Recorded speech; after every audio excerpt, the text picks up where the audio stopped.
Hi అండి. ఈ video వచ్చేసి సీఎస్ఐడి ఎలా తీసుకోవాలనేది తెలియజేయడం జరుగుతుంది. కావాల్సిన వారు మీ దగ్గరలో ఉన్న మీ జిల్లా హెడ్ క్వార్టర్స్‌కెళ్ళి అక్కడ సీఎస్‌సి సెంటరు ఆహ్, అని అడిగితే వాళ్ళు చెప్తారు. Head quarter CSC centre head quarter జిల్లాలో ప్రతి జిల్లాలో ఉంటుంది. అక్కడికెళ్ళేసి డిస్ట్రిక్ట్ మేనేజర్‌ని కలిస్తే మీకు సీఎస్‌సి ఐడీకి సంబంధించిన డీటెయిల్స్ ఇవ్వడం జరుగుతుంది. దానికి కావాల్సిన సర్టిఫికేట్స్, నార్మ్స్ అన్నీ క్లారిటీగా చెప్తారు. చెప్పిన తర్వాత మీరు చలాన్ అన్నీ కట్టిన తర్వాత మీకు ప్రొసీజర్ అనేది కంప్లీట్ అయిన తర్వాత ఒక 1 వీక్ నుండి 1 మంత్ లోపు సీఎస్‌సి ఐడీ రావటం అనేది జరుగుతుంది. దీని వలన మనకి ఉపయోగం ఏంటంటే చిన్న చిన్న సర్వీసులు ఉంటాయండి.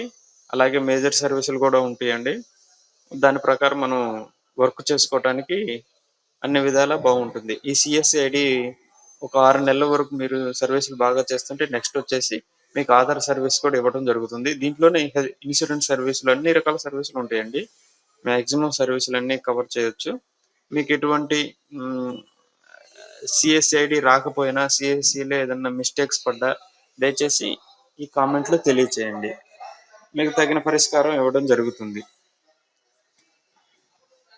సీఎస్‌సి ఐడీ తీసుకున్న తర్వాత ఆధార్ సెంటర్ ఎలా తీసుకోవాలి, ఏంటి అనేది నెక్స్ట్ వీడియోలో క్లారిటీగా మీకు చెప్పడం జరుగుతుంది. ఈ వీడియో యొక్క ముఖ్య ఉద్దేశ్యం ఏంటంటే సీఎస్‌సి ఐడీ గురించి అది ఎలా తీసుకోవాలి, ఏంటి అనేది మీకు క్లారిటీగా వివరించడం జరిగింది.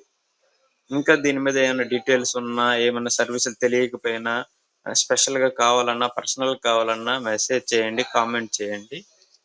అన్ని క్లారిటీగా మీకు రిప్లై ఇచ్చి క్లియర్ చేస్తాం.